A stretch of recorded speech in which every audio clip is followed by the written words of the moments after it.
Bueno, queridos amigos, buenas tardes nuevamente a todos ustedes. Agradecemos a toda la asistencia en el día de hoy. Gracias por la paciencia también en el manejo técnico de todos estos procesos. Ahí vamos mejorando. En el día de hoy, nuevamente contamos con nuestro profesor benemérito, profesor Múnera, nuestro amigo, que va a estar disertando sobre el claustro de la Merced, la muralla y toda una historia fascinante alrededor de las cenizas de Gabriel García Márquez. En el día de hoy contamos también con la presencia del vicerrector de Extensión y Proyección Social, William Malcolm, el cual nos va a dar un saludito en unos minutos. Y les comento que tenemos ya, superamos el aforo anterior. La vez pasada habíamos tenido un promedio de 130 participantes, ya el aforo fue superado y esperamos que hoy nos acompañen muchas más personas. No es más nada que desearles que se gocen nuevamente la actividad. Estamos abiertos a todas sus sugerencias. En el día de hoy, para corregir algunos detallitos, vamos a recibir por el chat todas las preguntas. Ahí las vamos a estar recepcionando durante el transcurso de la conferencia y al final se las daremos traslado al doctor Múnera para que la dinámica sea un poco más rápida y pues todos tengamos la posibilidad de participar. Sin más preámbulo, quiero darle paso al doctor William Malcolm. Doctor William, ¿está por ahí? Sí, Jonathan. Bueno, el auditorio es suyo. Bueno, muchas gracias, Jonathan. Buenas tardes a todos los participantes de esta conferencia. Como rector delegado y vicerrector de Extensión y Proyección Social, quiero agradecer a todas las personas que se han conectado para participar de esta conferencia titulada Alrededor de las cenizas de Gabriel García Márquez, la historia del claustro de la Merced, el Caribe, las murallas y el teatro. Es un honor, claro, que para mí presentar a nuestro conferencista, porque es una persona que se ha alejado en estos momentos de esa concentración que se necesitan para producir la historia. Me refiero al doctor Alfonso Múnera, que es egresado de nuestra alma mater, magíster y doctor en historia, decano fundador de nuestra Facultad de Ciencias Humanas, vicerrector de investigaciones de nuestra Universidad de Cartagena, embajador de Colombia ante Jamaica, secretario general de la Asociación de Estados del Caribe y actualmente preside el comité académico del Espacio Cultural de la Merced de la Universidad de Cartagena, desde donde se impulsó la creación del Observatorio del Patrimonio Cultural de la Universidad de Cartagena, iniciativa acogida y consolidada por la Vicerrectoría de Extensión y Proyección Social. Quiero aprovechar este espacio para contarles que el observatorio nace con el objetivo de propiciar procesos de innovación tendientes a realizar seguimientos al patrimonio cultural. Es por eso que hoy, en este ciclo de conferencias que hemos diseñado desde la Vicerrectoría de Extensión y Proyección Social como estrategia virtual para continuar con las distintas actividades institucionales, pese a la coyuntura que está afectando hoy el mundo con el tema del virus COVID-19, hoy conmemoramos a nuestro Nobel Gabriel García Márquez.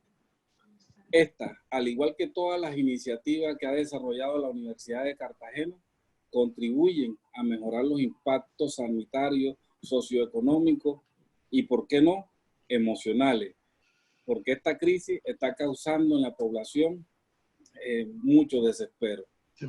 Entonces, disfruten la conferencia, que participen todos los miércoles al encuentro con la historia con nuestro investigador, amigo, Alfonso Múnera Cavadía. Muchas gracias.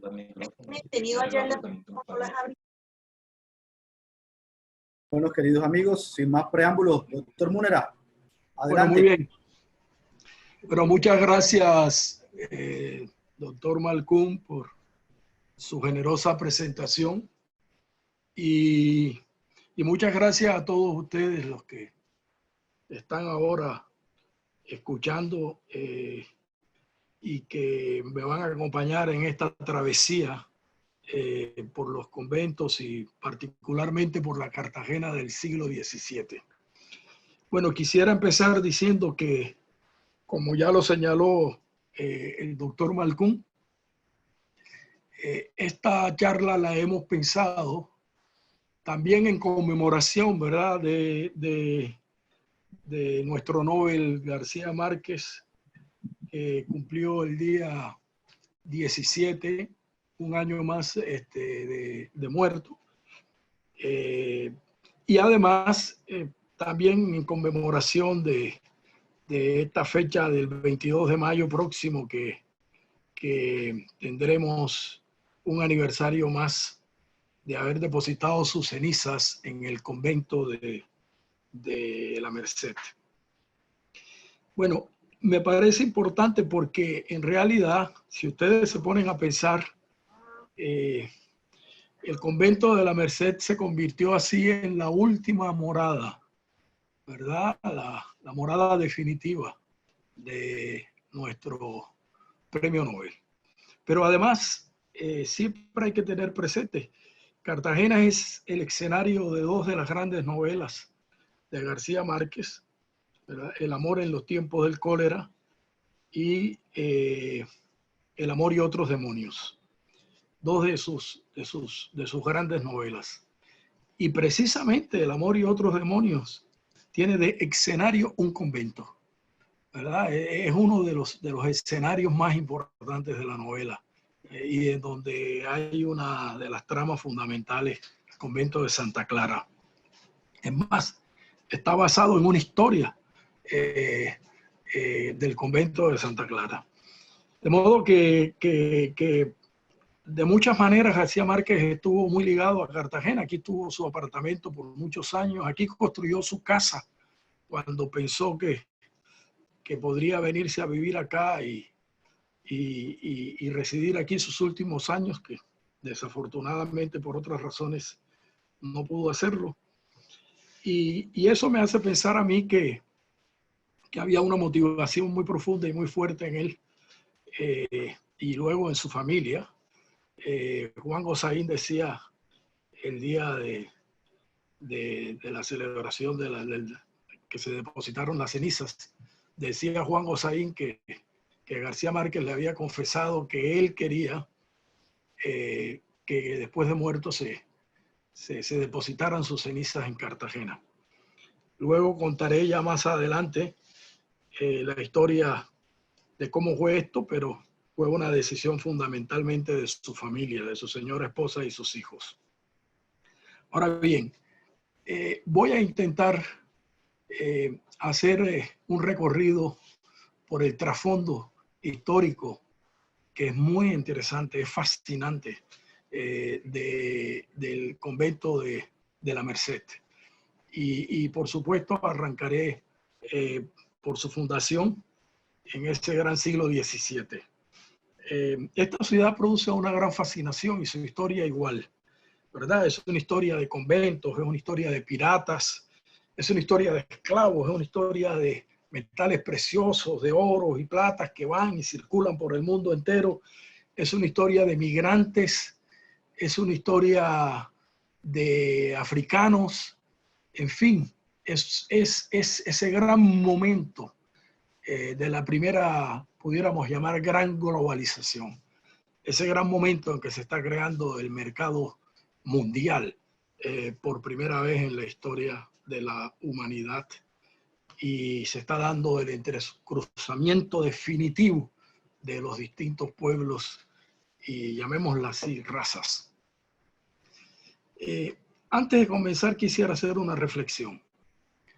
La historia de las ciudades es la historia de los seres humanos que la habitan.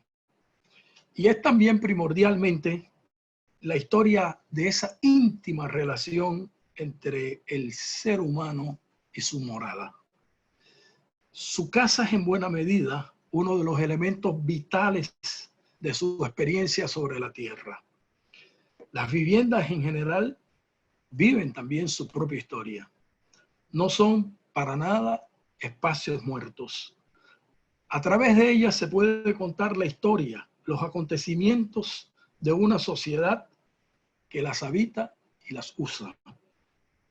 Son espacios humanizados que encierran los signos de una época, las ambiciones, las pasiones, las derrotas de los seres humanos. Contar la historia del convento de Nuestra Señora de la Merced es como asomarnos a eventos claves, a sucesos claves y asuntos, cosas cotidianas de la Cartagena del siglo XVII y hasta los días de hoy. Todos los grandes conventos de la ciudad se fundan en ese siglo definitivo para su historia que transcurre de 1550 a 1650. Es decir, de la mitad del siglo XVI a la mitad del siglo XVII. Voy a pedirles un gran favor y lo voy a hacer con la venia de ustedes. Esta charla estoy seguro que la vamos a tener que dividir en dos. Y vamos a intentar entonces hacer este recorrido por la Cartagena de los conventos del siglo XVII hasta la independencia. Y luego podríamos hacer una próxima, el próximo miércoles, que también es fascinante, desde la independencia, siglo XIX, hasta los días de hoy. Todo ello teniendo como eje el convento de la Merced, que es, a fin de cuentas, el núcleo desde el cual nos vamos a mover hacia afuera. Ahora bien, habría que hacerse una pregunta inicial, por pura curiosidad. ¿Qué es esto de la Orden de Nuestra Señora de la Merced? Entonces yo me puse a mirar, ¿verdad? Y dije, bueno, ¿cómo es esto de las órdenes? ¿No? Y me encontré con un dato fabuloso, un dato de novela. Y es que la Orden de Nuestra Señora de la Merced se creó en el siglo XIII. En el siglo XIII. Y fíjense ustedes, nació como un instrumento de la lucha contra los musulmanes en la época en que España estaba dominada durante, 7 siglos. Buena parte de España, o la mayor parte de España, estuvo bajo el dominio de los musulmanes. Y es curioso porque la finalidad principal de la orden en esa época era la redención de los cautivos. Cosa más curiosa, ¿no? Es decir, aquellos españoles que caían cautivos de los musulmanes, entonces esta orden hacía todos los esfuerzos posibles para rescatarlos, hasta llegar incluso con frecuencia a entregarse ellos, a cambiarse ellos, es decir, a entregarse ellos a cambio de los militares, los cautivos por los musulmanes. De manera que nació en función militar, diría yo, ¿verdad? Era parte de un complejo militar. Y por eso, hasta ahora, se llamaban, se les daba una especie de rango militar a los directores de la orden. Y eso porque tenían, como la orden de los jesuitas, tenían una especie de función militar que cumplir. Bueno, desde ese siglo XIII se fue expandiendo la orden, ¿verdad?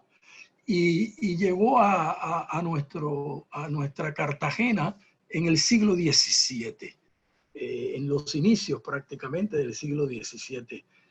Tenemos la cédula real, o sea, cédula real quiere decir, digámoslo así, el decreto del rey, mediante el cual, la orden del rey, mediante el cual ordena al gobernador de Cartagena, ¿verdad? Que que se establezca la orden en la ciudad. Pero en esa cédula, y esto me parece muy interesante para entrar en materia, de 1617, en esa cédula aclara el rey que está de acuerdo, que le dice al gobernador que sí, que hay que establecer la orden, pero deja también bien claro que no se puede utilizar un solo centavo de los dineros del rey, ¿no? O sea, de los dineros oficiales. Mejor dicho, la orden, si se quiere establecer en Cartagena, se establece, pero a cuenta suya. Ahora ustedes se preguntarán, bueno, ¿y esta orden qué era lo que quería hacer en Cartagena en el siglo XVII? ¿Y por qué? ¿Por qué? Y aquí es donde empieza la historia fascinante. Se piensa que el convento estuvo listo en 1625. En 1625 debía estar ya el convento listo para empezar a funcionar. Pero, y entonces viene la pregunta, ¿por qué? La orden que tenía, fíjense bien, la orden estaba establecida ya en Lima.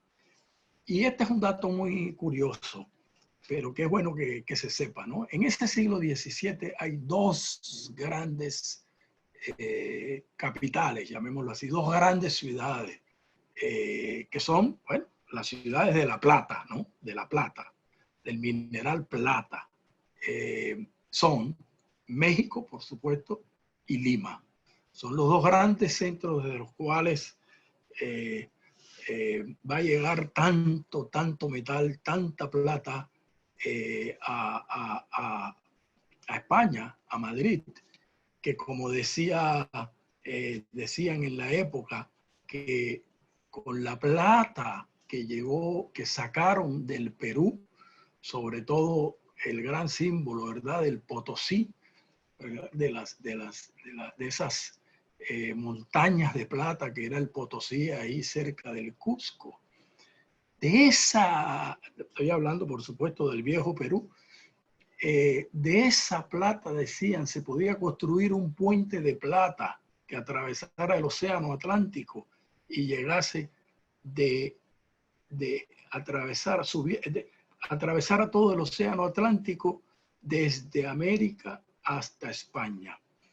Bueno, y nosotros éramos también, en cierto sentido, el reino del oro en la primera mitad del siglo XVII y en la segunda mitad del siglo XVI. Entonces, teníamos esos dos grandes metales preciosos que fueron tan importantes y tan fundamentales para activar el capitalismo en Europa. Fueron uno de los factores fundamentales que permitieron el desarrollo de la industria y de la industria marítima y manufacturera en Europa. Pero bueno, decía yo que es muy, digamos, es necesario saber que Lima era uno de los centros y ahí estaba establecida ya la orden de la Merced, la orden de Nuestra Señora de la Merced. Y entonces, ¿por qué Cartagena? Pues aquí viene un dato importante. Cartagena era el punto, si ustedes ven el mapa del Caribe, que es tan importante en este caso, ustedes verán que Cartagena está situada arriba en la esquina sur del Mar Caribe. Eso quería decir que Cartagena era la entrada, ¿verdad? No había aviones en esa época, era la entrada hacia el sur de América, o sea, era la entrada hacia el Perú. De modo que era muy importante tener un convento aquí, sobre todo para los, y así lo pide la Orden de la Merced en el siglo XVII. Le solicita al rey el convento para dos cosas. Una, para que los frailes que van hacia el Perú, a catequizar indígenas hacia el Perú, puedan llegar a Cartagena, donde llegan inicialmente por barco, y puedan entonces tener un sitio al que llegar y seguir su travesía. Esa es la razón principal que ellos dan, ¿no? Y entre otras cosas, para no tener que pagar alquileres y para no tener que tener el problema de buscar un sitio en una Cartagena que era muy populosa. Y el segundo motivo, que no está dicho en la cédula, es que Cartagena en sí misma constituía un lugar de extraordinaria importancia, ¿no? Un lugar al que fueron llegando todas las distintas órdenes religiosas. Y fueron llegando en ese periodo que va de 1550 a 1650, pero sobre todo en las 3 primeras décadas del siglo XVII, es decir, desde 1600 a 1630. Entonces, digamos que tenemos el convento de la Merced establecido ya en 1625, dispuesto a recibir a los frailes que vienen a establecerse allí en Cartagena. Pero si hacemos una rápida mirada sobre los conventos de la ciudad, ahí tengo unas fotos que voy a pedir que las suban. Si hacemos una rápida mirada sobre esos conventos, ese es el interior que están viendo ustedes, es el interior del convento de la Merced, donde tenemos ya las cenizas de nuestro premio Nobel García Márquez. Y luego tenemos allí unas fotos de los conventos de la Merced. Esa es una foto aérea tomada del libro de Jaime Borda, un gran libro, un maravilloso libro de fotografía aérea. Ustedes ven, el convento era prácticamente toda la manzana, porque ahí está el convento y luego le sigue el teatro. No está muy clara la fotografía, yo no soy desafortunadamente un experto, pero bueno. Pero ahí tienen ustedes el convento, ¿verdad? Y luego tienen el Teatro Heredia, que era realmente la iglesia del convento. Enfrente tienen el mar. Y luego me gustaría decirles rápidamente, en la primera mitad del siglo XVII se establece el convento de Santa Teresa en 1609, ¿no? Es ese convento que ustedes están viendo ahí, el convento de Santa Teresa en 1609. Y se establece el convento de San Diego en 1600. Este que están viendo es el convento de San Pedro, con su bellísima iglesia. Pero antes del convento de San Pedro se había establecido el convento de San Diego, que es este que están viendo aquí, en 1608. El convento de San Pedro se empieza a construir en 1603, o al menos el rey da la orden de que se construya en 1603. Debió durar por lo menos una década o más construyéndose. Entonces, se los he querido mostrar para que ustedes vean lo monumental que eran estos conventos, el tipo de gran construcción que eran estos conventos que prácticamente ocupaban toda una manzana, ¿verdad? Antes de estos 3 conventos, el de Bellas Artes, el de San Pedro y el de la Merced, ¿verdad? De Bellas Artes, digo, el convento de San Diego que están viendo ahí. Se había fundado el convento de San Agustín, donde está la Universidad de Cartagena, en 1580, y se había fundado el convento de Santo Domingo, ¿verdad? Y el convento de San Francisco. Santo Domingo y San Francisco son muy interesantes. Fueron los primeros conventos. Estaban en funcionamiento alrededor de 1550 los dos. San Francisco en el Getsemaní, ¿no? Y Santo Domingo, pues, son una de las plazas importantes de Cartagena. Ahora, estos conventos tienen todas unas historias maravillosas, ¿no? Tienen unas historias con las cuales se podrían escribir novelas, ¿no? Y voy a contar de estas historias una que es de las que yo disfruto más, que es la historia del convento de Santo Domingo, ¿no? El convento de Santo Domingo y en particular la historia de su Cristo de la Expiración. Cristo de la Expiración, que es un Cristo bellísimo, muy especialmente estimado en la ciudad de Cartagena. La historia es muy breve. La historia es que se presentó en cualquier momento al convento un escultor, ¿verdad? Un escultor no conocido. Nadie sabía quién era este escultor. Y decidió trabajar allí en algún lugar del convento. Y un día unos padres del convento le trajeron un madero para que hiciera un Cristo, para que hiciera el Cristo de la expiración, ¿verdad? El Cristo crucificado.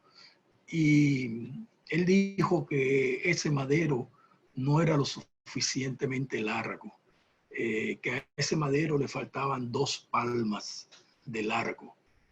Y entonces los padres llevaron el madero de nuevo a las playas de Cartagena, donde lo habían encontrado.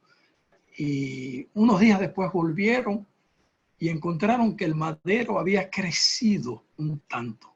Se lo volvieron a traer al escultor.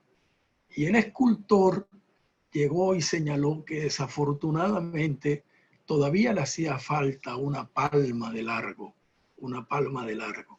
Lo volvieron a llevar a la playa. Unos días después volvieron a la playa y lo encontraron un poco más largo. Allí entonces se lo llevaron al escultor. El escultor pidió encerrarse sin que nadie lo molestara, que simplemente le pusieran la comida por debajo de la puerta, pero que nadie lo molestara.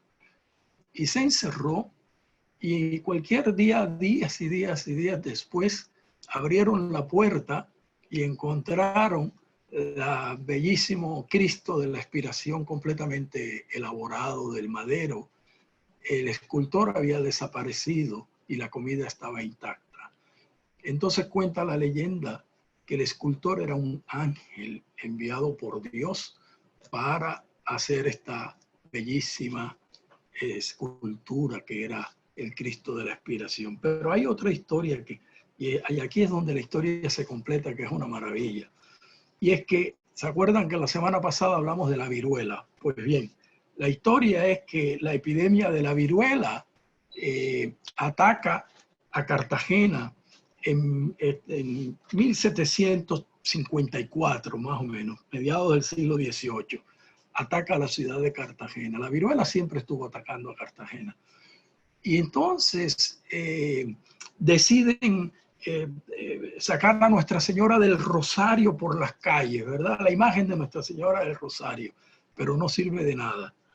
Y después deciden, el cabildo decide ofrecerle una novena a San Roque, ¿verdad? El santo de los enfermos, pero tampoco sirve de nada. Hasta que finalmente se le ocurrió a uno de los padres hacerle una imagen al Santo Cristo una novena al Santo Cristo de la expiración. Y echa la novena y punto final a la epidemia. De manera que surgió la historia que por tradiciones ha consagrado esta imagen como una imagen sagrada. Surgió la historia del Cristo de la expiración como un Cristo milagroso.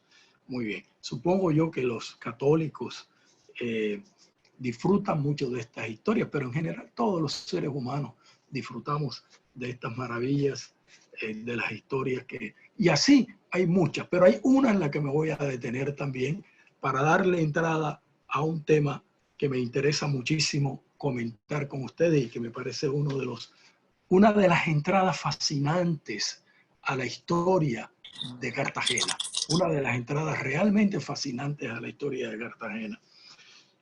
Y esa entrada tiene que ver con el convento de San Diego.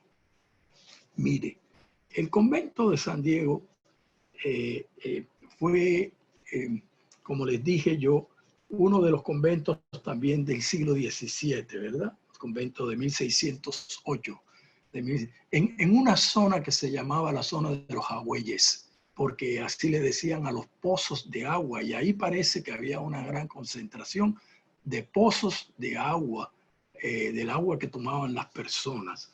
No había, por supuesto, acueducto en Cartagena. Lo que les quiero contar es que el gran benefactor el gran benefactor de ese convento de San Diego fue Jorge Fernández Gramajo. Jorge Fernández Gramajo, ese nombre es muy importante, Jorge Fernández Gramajo. Ahora, ustedes me dirán, ¿por qué es importante? Porque a mí me surge una pregunta que le debería surgir a todos, y es, bueno, ¿y cómo fue posible, diría uno, cómo fue posible que en este siglo, ¿verdad?, en el siglo XVI y XVII, cómo fue posible que se construyeran estos grandes conventos en Cartagena? ¿De dónde salía el dinero? Porque esto costaba dinero, por supuesto, ¿no? Los terrenos costaban dinero, las construcciones duraban años y había que financiarlas. ¿De dónde salía ese dinero? Pues bueno, una manera general de contestarla es que salía de las limosnas. Pero ¿y quiénes daban las limosnas? ¿Quiénes daban tanto dinero como para poder construir estas extraordinarias, enormes edificaciones? Bueno, María del Carmen Borrego Pla dice en alguna parte de su libro sobre Cartagena de India, dice que era fundamentalmente financiada por los mercaderes, o mejor dicho, dice que los mercaderes financiaban con frecuencia los conventos y los hospitales. Los conventos y los hospitales. Bueno, no tenemos el dato exacto de quién financió el convento de la Merced. No, ese dato no lo tenemos ahora, pero podemos suponer que hubo mercaderes que ayudaron a financiar el convento de la Merced, porque igual los curas estos que vinieron aquí a Cartagena no tenían un centavo. La corona no les iba a dar un centavo y Lima no les iba a dar tampoco un centavo. Entonces, esto debió salir seguramente de esos dineros de Cartagena. Pero ahí viene otra cosa interesante. Para que eso se pudiera hacer es porque indica que estábamos en una ciudad de extraordinaria riqueza, de extraordinaria prosperidad. Y ese gran momento de prosperidad de Cartagena atraviesa, con altos y bajos, va de 1550 a 1640 más o menos. Ahí empieza un declive, ¿verdad?, que va a durar también alrededor de un siglo o más, hasta que en la segunda mitad del siglo XVIII empiezan de nuevo las grandes construcciones militares, que entonces le dan otra relativa prosperidad a Cartagena, pero nunca como en esa primera mitad del siglo XVII. Entonces, claro, uno se pregunta, bueno, pero entonces fueron los comerciantes. Y sí tenemos el dato de Jorge Fernández Gramajo, que financió él la construcción del convento de San Diego. Ese dato lo tenemos. Pero además, María del Carmen Borrego Pla dice que no solo financió eso, sino que seguramente contribuyó con distintos conventos. Ahora, fíjense bien, ¿quién era Jorge Fernández Gramajo? Esto sí que es importante. Y esto lo digo porque, ¿cómo vamos a entender esta gran monumentalidad de conventos, de arquitectura oficial? Ustedes han visto el Palacio de la Gobernación, el Palacio de la Aduana, ¿verdad? ¿Cómo la vamos a entender si no en un contexto de muchísima prosperidad? Yo creo que este conjunto en el siglo XVII, fuera de Lima y México, en esa segunda mitad del XVI y primera del XVII, ese gran conjunto arquitectónico no lo tiene sino Cartagena, además de Lima y México. De manera que, pero bueno, y entonces la otra pregunta es, ¿y estos comerciantes quiénes eran? ¿Quiénes eran estos comerciantes? ¿A qué se dedicaban? Que podían financiar grandes conventos, que podían financiar hospitales, ¿verdad? ¿Y de dónde salía entonces este dinero? Y aquí viene un momento, una explicación, digamos, un trasfondo clave de la historia cartagenera. Pues mira, lo que sucede es que Cartagena, a finales del siglo XVI y principios del XVII, Cartagena es ya uno de los grandes centros del comercio mundial, del comercio mundial. Estamos hablando de una ciudad que es ya un gran puerto. Estamos hablando de una ciudad por donde circulan enormes cantidades de oro y plata, del oro venido del Perú, que llega a Panamá y luego viene a Cartagena y se resguarda en Cartagena por meses, porque la bahía de Cartagena era más segura y era menos insalubre que la bahía de Panamá, que vivía atacada siempre de fiebre amarilla y de otras cosas, ¿no? Entonces Cartagena era un gran puerto de circulación de metales preciosos, de comercio mundial y además del gran negocio en el que se basó en gran parte la prosperidad de la ciudad, que fue del tráfico de esclavos traídos del África. Ese fue el gran negocio de la ciudad en el siglo XVII. Yo diría desde 1580 hasta 1640. Cartagena es uno de los grandes puertos, una de las grandes factorías del tráfico de esclavos. Pues, como suele suceder en la historia de la humanidad, precisamente con ese dinero que salía de ese tráfico infamante, de ese tráfico que constituía, por supuesto, una actividad inhumana, pues de ese tráfico salía seguramente los dineros con los cuales se financiaban hospitales y se financiaban conventos, ¿verdad? Porque en la época todo el mundo acepta el tráfico de esclavos. La iglesia misma está involucrada en eso. Sabemos que los jesuitas tenían haciendas muy prósperas, cultivadas por esclavos, ¿verdad?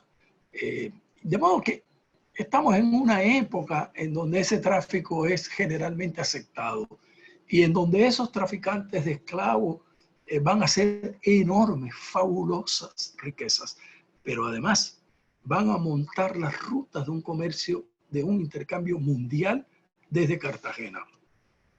Y ahí entra la historia fascinante agrego lo siguiente. El monopolio del tráfico de esclavos en Cartagena estaba en manos de comerciantes conversos, lo que llamaban nuevos cristianos o nuevos católicos, que eran de ascendencia judía, ¿no? Casi todo, mejor dicho, de 1580 a 1640, el comercio grande de esclavos en Cartagena lo monopolizan los portugueses, los hombres de nación portuguesa. Pero estos portugueses son, en su inmensa mayoría, son judíos conversos, con estrechísimas relaciones, y esto es fascinante, con estrechísimas relaciones con una de las grandes mecas de los comerciantes judíos de la época, que era nada menos que Holanda, los Países Bajos, Amberes.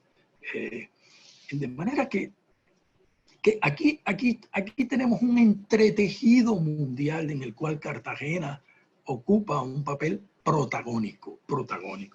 Y vuelvo entonces a Jorge Fernández Gramajo, fundador no, pero benefactor de conventos y hospitales, y particularmente benefactor del convento de San Diego, que además hay otra historia aquí que se las voy a contar, igualmente fascinante. Pues Jorge Fernández Gramajo era uno de estos poderosos comerciantes portugueses, ¿verdad?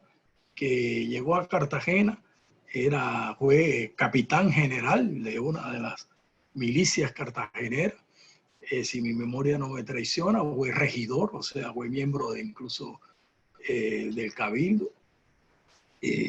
Pero una cosa interesante, este hombre siempre estuvo allí en las lindes, ¿no? Hasta que finalmente fue acusado por la Inquisición por prácticas judaicas, porque la Cartagena de esa época llegó a tener decenas, cientos de portugueses de ascendencia judía, Y se tenía siempre la sospecha de que estaban practicando el judaísmo a pesar de que se habían declarado católicos.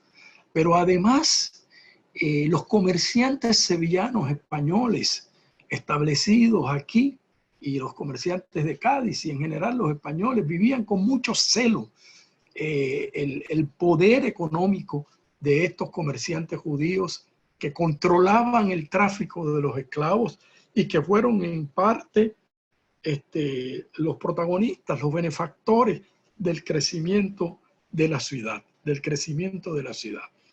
Y entonces encuentra uno historias fabulosas. Y voy a contar dos historias que tienen que ver con este comercio de esclavos. Pero la primera es que tienen que imaginarse lo siguiente. Imagínense lo siguiente. Estamos en el siglo XVII, en los primeros años del siglo XVII. Situémonos 1630. Estamos hablando 400 años antes, ¿no? Y empiecen a pensar lo siguiente. Estamos situados en 1630, en una ciudad, Cartagena, y empezamos a ver el entramado de este comercio. Y encontramos que aquí hay comerciantes que están negociando, están haciendo un comercio que de una u otra manera liga directa e indirectamente a España, al África, a Holanda, a distintos puntos de la América, México, Guatemala, Lima, el Caribe. O sea, es una red mundial de comercio, de un extraordinario dinamismo, Es uno de esos momentos realmente fascinantes de la ciudad. Y ese momento de extraordinario dinamismo va a generar esta maravillosa arquitectura cartagenera. Pero volviendo a este comercio en manos de estos comerciantes judíos, aquí hay un dato también fascinante. Les voy a contar. Al lado de Jorge Fernández Gramajo, que entre otras cosas tenía un sobrino que se llamaba Antonio, que también era negociante de esclavos, ¿verdad? Eran de los negociantes que... y Jorge Fernández fue además factor, o sea, él manejó la factoría de esclavos en un momento en que los portugueses tenían el monopolio del comercio de esclavos. O sea, el rey le entregaba mediante un sistema, el rey de España, mediante un sistema que se llamaba el sistema de los asientos, le entregaba a una determinada persona el monopolio por un determinado tiempo o por un determinado número de esclavos. Ahora, al lado de esto también, ustedes comprenderán que las cifras oficiales no nos ayudan mucho porque se desarrolló un intensísimo contrabando. A Cartagena venían de todos los lugares a comprar esclavos para llevar al sur de Latinoamérica. Llegaban a Quito, a Popayán, a Quito y luego al Virreinato del Perú, que se extendía hasta los límites de Argentina. Y de ahí pasaban también a Buenos Aires. De ahí pasaban también a lo que era en ese momento la provincia de Buenos Aires. De manera que, o de La Plata. De manera que esto tenía una intensidad enorme, además de que estos esclavos iban a nuestras minas también, que en esa época las minas principales estaban en Antioquia, ¿verdad? Y es muy interesante porque Los antioqueños no saben, y esto es una cosa que voy a decir de paso, los antioqueños no saben que durante siglos su fortuna se basó también en el tráfico de esclavos y en el trabajo de los esclavos, en las minas, ¿verdad? En las minas de oro, las minas en los aluviales. Y no saben que en 1852, en el censo, la mayor parte de lejos de la población antioqueña eran negros y mulatos. Negros y mulatos. Precisamente por eso, porque su economía se basaba en esa economía minera. Pero bueno, volvamos a nuestros comerciantes judíos que construyeron, que hicieron posible la construcción de los conventos. Hay dos historias que les voy a contar que nada más nos permiten entrar a ese mundo fascinante, ¿verdad? De la Cartagena del siglo XVII. La historia de Andrés Vasquez. Andrés Vasquez fue uno de los más poderosos hombres de la Cartagena del siglo XVII. Nacido ya aquí en Cartagena, ¿no? Era hijo de un portugués venido de la región de Amberes, de la cercanía de Amberes. En realidad venía, pues tenía la nacionalidad portuguesa, pero venía en realidad de Holanda. Venía de Amberes. Su padre había sido un comerciante de Amberes que se vino a las Islas Canarias. Enrique se llamaba su padre. Se vino a las Islas Canarias y de las Islas Canarias se vino a Cartagena. Y Andrés Vasquez nació en Cartagena.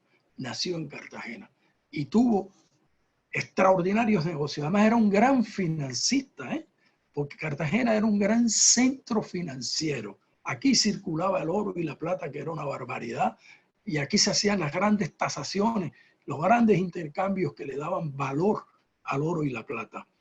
Y Vasquez era un gran banquero. Esta historia está muy bien contada por un libro de un historiador español, Julián Ruiz. También Antonino Vidal escribió algo sobre eso. Yo les he dado, ahora se las pasarán, les he dado una bibliografía mínima en donde hay, mínima digo porque ahí hay buena parte de estos datos, pero los hemos ido encontrando en distintos libros. Andrés Vasquez, hijo de nieto de flamencos, hijo de flamencos, nacido en Cartagena, fue un poderosísimo banquero. Él financió muchos de los viajes y muchos de los negocios del tráfico de esclavos en los años de 1630. Tenemos incluso la lista de los préstamos que hacía Andrés Vasquez. Y le prestaba no solo a gente de Cartagena, le prestaba a gente de Lima, del Perú, del interior de la República, en fin, le prestaba a mucha gente. Y este hombre, que llegó a serse, según algunos, el hombre más rico, más poderoso de la Cartagena de esa época, tuvo también problemas muy serios con la Inquisición. Incluso estuvo preso por la Inquisición, pero por unos sucesos que no voy a empezar a detallar ahora. Pero también era acusado de practicar el judaísmo. Y dicho sea de paso, muchos de estos comerciantes que hacían tráfico de esclavos negociaban con dineros que prestaban en Holanda o con socios holandeses. De manera que ustedes ven allí cómo era de dinámico todo este entramado. Y voy a... ahora, ¿por qué los portugueses controlaron el comercio? Porque controlaban la fuente del negocio, controlaban las rutas africanas y controlaban precisamente en ese momento. Después vendrían los ingleses, que fueron los reyes también. En la segunda mitad del 17, 18, fueron de los principales tratadistas de esclavos. Pero en esa época los portugueses tenían el control de las rutas, estaban establecidos en Angola. Académica para orientar a sus hijos, muchos de ellos. tienen y ni siquiera tienen. Y sabían por dónde traficar, sabían cómo hacer los negocios, en fin, con el África. Tenían ya todas las redes montadas. Eso les dio una preeminencia, hizo que los españoles los necesitaran. Pero bueno, voy a ir redondeando esta historia de manera que podamos avanzar. Hubo otro de estos que vale la pena mencionar, otro de estos negociantes, Blas de Paz. Este Blas de Paz vivía por allí cerca también del convento de San Diego, por ahí por la Plaza de los Agüeyes, que era la plaza esta que está ahí cerca de Santo Toribio en la época. Y este era cirujano y también tratante en el comercio de esclavos, Blas de Paz. Y se decía que en su casa se hacían ceremonias, sinagogas, reuniones de judíos conversos, clandestinas, ¿verdad? Y ahí se reunían un grupo de comerciantes grandes y también de otros oficios. Y se decía que él era el más prominente de todos, actuaba de rabino. Y esto es otro capítulo apasionante de la historia de Cartagena. Pues también la Inquisición al final lo enjuició precisamente acusándolo de prácticas judaicas. Entonces esa Cartagena del 17 es una Cartagena de intensísimo comercio, en donde el comercio, la trata de esclavos es el más prominente y el negocio que produce más dinero en ese momento, con todo lo inhumano y todo lo infame que era, pero así era. Y estaban también, por supuesto, los negocios de grandes manufacturas, ¿verdad? Aquí llegaba muchas de las manufacturas que luego iban al interior del país, iban al sur. Llegaba mucha cosa a Cartagena, de ahí su enorme importancia y de ahí la importancia del convento, de los conventos y en particular del convento de la Merced. Y para ir cerrando, pues diríamos que el convento, los frailes se mantuvieron en el convento hasta prácticamente la independencia, ¿no? Hasta prácticamente la independencia. En 1808, el ilustrado José Ignacio de Pombo, en uno de sus informes, propone que había que convertir el convento en un colegio. Y dice que ya no había casi frailes ahí, que esos frailes poquitos que quedaban se podían colocar en algún lugar, en otro lugar, pagarles a lo mejor un dinero para que vivieran y hacer de ese convento un centro de educación, un centro de educación. Y fíjense ustedes, al final de la historia en eso se convierte el convento, pero no crean que allí se convirtió en un centro de educación, no. Pasarían muchos años antes de que empezara a ser un centro de educación. Allí surgió por primera vez esa idea, montar allí un gran centro que se llamaban colegios, era como llamarlo. Cuando José Ignacio de Pombo está hablando de colegio, está hablando de un sistema más allá del bachillerato, ¿no? Eso no existía todavía, pero era para formar profesionales, ¿no? Eso se daría muchos años después. Lo cierto es que hasta ese momento el convento se mantiene, por cierto, muy deteriorado, según contaban al final.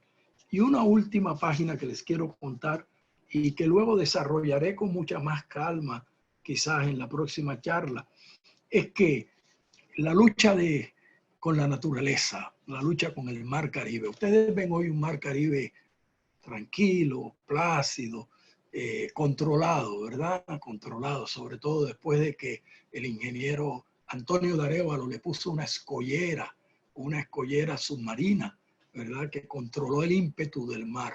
Pero si ustedes se sitúan en la imaginación, en esa franja que va, en esa extensión que va desde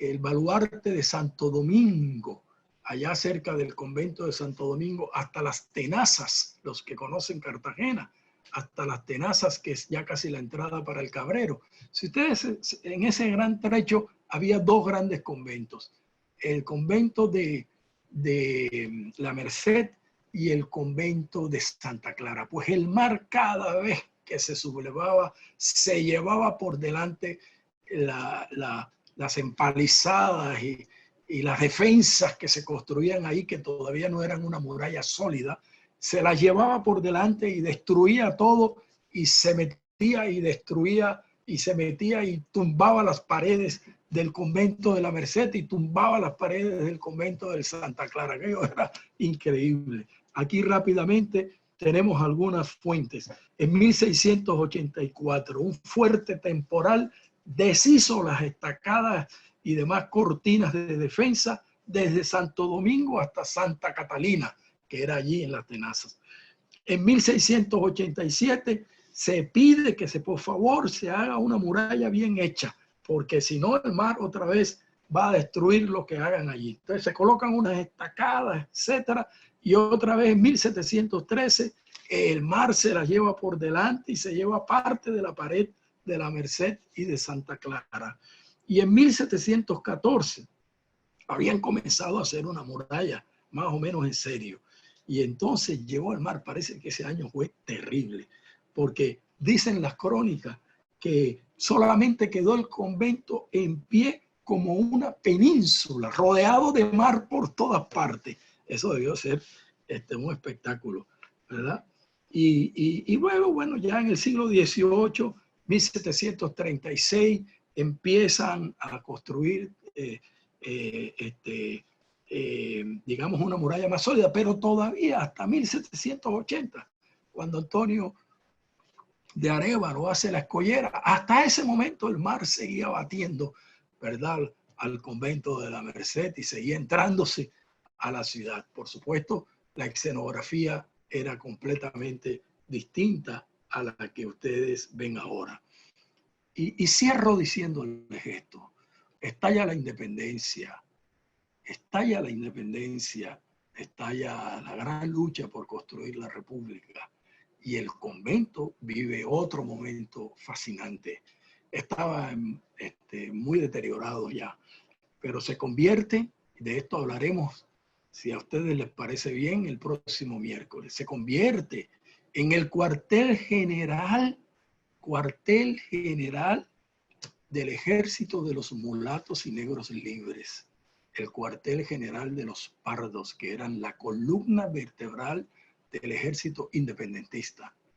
Y pocos años después se convierte también en uno de los cuarteles precisamente del reconquistador que sitia Cartagena y se la toma español, Pablo Morillo. De manera que el convento va a vivir, ¿verdad?, episodios extraordinarios desde inicios del siglo XIX hasta los días de hoy, porque, como decía al empezar, los edificios, las casas son seres vivos y ellos reflejan la prosperidad y la ruina, las victorias y las derrotas, y reflejan tantas cosas de la vida de los seres humanos, que aquí lo que hemos tratado es de simple y llanamente contar un pedacito de esa historia. Muchas gracias. Gracias a ustedes, profe, por toda esa información. Afortunadamente el claustro ya también hace parte de la universidad. Es todo un centro cultural alrededor de Gabriel García Márquez. Y bueno, hemos conservado el espíritu que vive todavía en ese claustro. Bueno, están abiertas la sección de preguntas. Por favor, utilicemos el chat para ir formulando las preguntas. Estamos al pendiente. Vamos a ir compartiendo algunas de las imágenes que nos quedaron pendientes de esta presentación.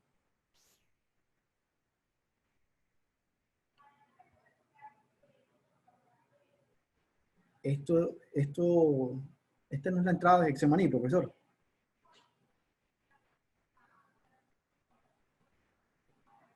Está sin audio, profe.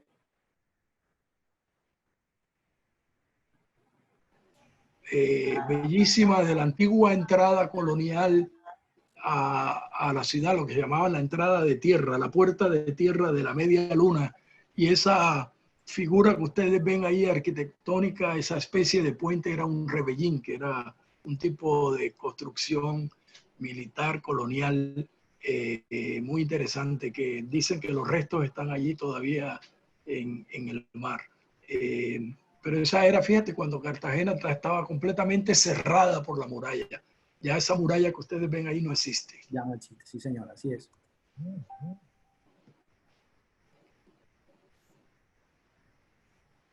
Esto es algo de la vida cotidiana. Me extraña, bueno, nosotros las nuevas generaciones nos llama mucho la atención la forma de vestir del momento.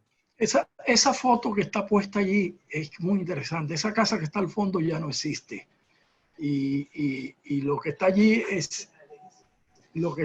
es prácticamente uno de los lados del mercado público, del antiguo mercado público. Pero a mí me fascinan esas fotos porque es como si ustedes vieran un lugar en el Caribe. Cualquiera de esos lugares del Caribe podría ser igual. Y además aprovecho para decirles esto que se me había escapado, y ahí vi a Juan Antonio que hacía una observación. Una de las razones por las cuales los portugueses podían estar aquí es porque es una época, hasta 1640, Portugal pertenece administrativamente, está incorporado al Imperio Español. Y en 1640 Portugal se subleva, ¿verdad? Y empieza la lucha por independizarse. Y en Cartagena se sublevan los portugueses en Cartagena. Y hay un episodio ahí interesante también que de pronto en la próxima miércoles lo retomo. Okay, profe. Esta es las bóvedas de Cartagena, ¿verdad? Una foto preciosa porque esas son las bóvedas a principios del siglo XX, ¿verdad? Estaban en muy mal estado, como estaba en mal estado toda la arquitectura cartagenera colonial, en general estaba en muy mal estado. Y me encanta ver ese contraste, ¿verdad? De la persona en el burrito y el trasfondo de las bóvedas. Profe, el señor Jaime Gómez le transmite la siguiente pregunta. ¿Cuánto tiempo tomó la construcción del claustro de la Merced? Bueno, es muy difícil saberlo y voy a explicar por qué. Porque se supone que arrancó en 1618. 1618. En 1625 había una inscripción a principios del siglo que decía que este claustro o esta parte en entrada del claustro había sido terminada en 1625. Algunos historiadores, como el historiador Molinares, uno de los historiadores, digamos, de los investigadores serios que tuvo Cartagena, Molinares decía que él no estaba muy seguro de que en 1625 estuviera listo. Pero algunos dan como fecha 1625. Sin embargo, Molinares pensaba que podía estar lista solamente una parte inicial. Y eso sucede con la generalidad de los conventos. No podemos definir una fecha exacta. Por ejemplo, el convento de Santo Domingo, bueno, tenemos historias, ¿no? Que a lo mejor arrancó desde mucho antes, ¿no? Desde la segunda década del siglo XVI arrancó, estuvo en un lugar, después fue trasladado a otro lugar hasta que llegó al lugar finalmente que tiene hoy. Se llamó inicialmente Convento de San José, luego se cambió el nombre. En fin, tienen una historia que es también muy interesante, pero digamos, las construcciones tal y como las vemos hoy, o en general como las podemos ver hoy, estaban listas en la fecha que yo les di más o menos. En el caso de Santo Domingo, 1550, San Francisco, 1550, aunque se utilizan distintas fechas. Entonces pudiéramos decir que la fecha oficial es 1625, pero también pudiéramos decir que a lo mejor no estaba totalmente ya montado en ese momento, sino que demoró un poquito más. Por aquí el señor Juan Antonio Pizarro también le traslada la siguiente pregunta. ¿La importancia de los portugueses en el comercio de esclavos fue por la división que hizo un papa del mundo entre España y Portugal? No, me parece que tiene que ver con dos cosas distintas. O tres cosas me atrevería a especular. Una, me parece que tiene que ver con que los portugueses eran los grandes marinos de la época, los grandes marinos. Y además tenían, desde antes de la independencia, de la conquista, desde antes del descubrimiento de América, o de que llegaran los europeos a América, que llamamos el descubrimiento, inexactamente, bueno, pero así lo llamamos. Los portugueses ya conocían la ruta con el África y ya habían traído, comerciaban con un comercio más o menos sistemático con esclavos africanos, ¿no? Eran grandes marinos y tenían una industria marítima muy desarrollada. Eso por un lado. Además tenían grandes capitales. Había muchos judíos conversos dedicados al comercio en Portugal y además tenían una conexión interesantísima con Holanda, ¿no? Con los Países Bajos de carácter comercial. Creo que eso fue definitivo. Su dominio sobre las rutas, su control y su conocimiento del África los hacía en ese momento y los hizo en ese momento tener una preeminencia realmente. Bueno, aquí hay varias preguntas, profesor. Nos están preguntando sobre algún tema, sobre alguna bibliografía donde podamos profundizar el tema. Y por otra parte, nos están preguntando de qué época es la primera catedral de Cartagena y si allí había un convento. Yo le pasé a una de las coordinadoras que creo que la tiene, la lista mínima, que la podría poner allí de pronto. Sí, ya publicamos. Ya publicamos la bibliografía en el chat, la acabamos de publicar. Sí, mira, lo de la catedral, bueno, la catedral fue una de las primeras construcciones, no exactamente donde está ahora, ¿no? Todavía se podía ver la puerta de la antigua iglesia de la catedral allí en la calle del Coliseo, con toda la esquina de la calle del Coliseo. Allí estuvo la catedral inicialmente. Y luego, bueno, se pasó para donde está ahora, ¿no? No se desarrolló la catedral como un convento, era la catedral primada de Cartagena, ¿no? Ok.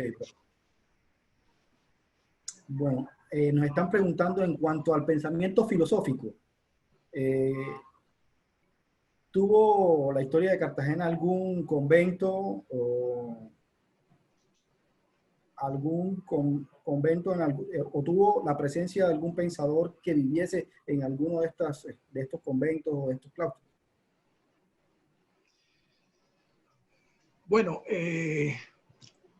hubo de todo, ¿eh? Hubo santos, hubo teólogos. No recuerdo ninguna figura distinguida como pensador, ¿verdad? Que pudiéramos decir, dejó grandes escritos, dejó cosas perdurables del pensamiento. Yo personalmente no lo recuerdo, ¿no? Hubo hombres muy notables, ¿no? Pero pensadores que se distinguieran en esa época colonial, que yo recuerde, no. Hay una pregunta relacionada sobre los sacerdotes que las hace Harold Gómez. El señor Harold Gómez nos pregunta si los sacerdotes de la época eran además farmacéuticos, que si hay algunos escritos acerca de este tipo de actividad. Recuerden, de todas maneras, hago un aviso promocional, ¿no? Recuerden que el próximo miércoles a las 4 de la tarde le daremos otra vez, estaremos aquí cumpliendo con ustedes esta cita con la historia de Cartagena. Y entonces desarrollaremos la segunda parte de la historia del convento. Es muy interesante. Y de ahí, bueno, nos llevará a otras cosas. ¿Cuál era la pregunta, Jonathan? Si los sacerdotes en general afirman que eran farmacéuticos, que si hay algún tipo de escritos que den cuenta de esa actividad. Bueno, el libro más importante que se escribió sobre medicina, que lo estudió bastante bien uno de nuestros historiadores, graduado, por cierto, con un doctorado, egresado nuestro del doctorado de Historia de la Educación. Es el libro de discursos medicinales, ¿no?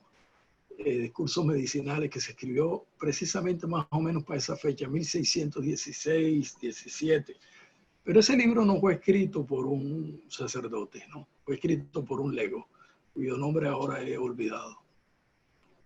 Bueno, y finalmente tenemos una última pregunta ya para cerrar el ciclo de la señora María del Pilar Rodríguez. Pregunta, ¿por qué el baluarte y la catedral le pusieron el nombre de Santa Catalina de Alejandría? Bueno, Santa Catalina era una de las patronas de Cartagena, ¿no? Y se dice, pero yo no estoy seguro de esto, vamos a ver. Se dice que hubo una señora, Catalina Cabrera, otros la llaman, hay un historiador, Antonio de Real, que la llama Catalina Cabrero, y dice que ella fue una gran benefactora, ¿verdad? Que contribuyó con sus dineros a obras sociales importantes, ¿no? Y dicen que, pero esto yo no estoy tan seguro, que gracias a su apellido se puso el apellido de Cabrero al barrio del Cabrero. Pero en todo caso, Santa Catalina de Alejandría fue una de las patronas de Cartagena. Pero además, todos eran nombres religiosos. Si ustedes ven, los conventos tenían nombre religioso, por supuesto, pero además los baluartes eran todos prácticamente, casi todos o todos de nombres religiosos, todos, ¿no? Baluarte de San Ignacio, el baluarte de Santo Domingo, en fin, el de Santa Catalina, el de la Merced, el de la Cruz, prácticamente todos tenían nombres religiosos. Es una época donde la religión ejerce un dominio importantísimo, fuerte, ¿no? En la vida cotidiana. Bueno, profesor, no queda otra cosa sino darles las gracias a todos ustedes por habernos acompañado, a usted por habernos ilustrado esta maravillosa historia. Quiero comentarles así por encima, tuvimos un promedio de asistencia de 140 personas, casi que duplicamos la vez anterior.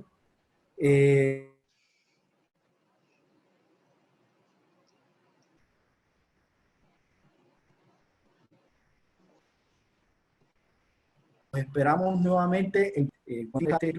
Vamos a seguir recepcionando preguntas al correo de egresado@unicartagena.edu.co. Pueden hacer llegar sus preguntas, sus comentarios, ajustes, lo que ustedes crean que podamos implementar para hacer de esta charla y de estas conferencias cada vez mucho más amenas y una experiencia enriquecedora para todos.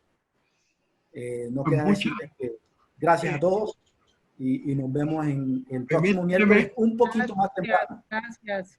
Permíteme, Jonathan, decir que muchísimas gracias a todos, ¿verdad? Muchas gracias a ti, Jonathan, y a la Vicerrectoría de Extensión que hace posible este momento grato, ¿no?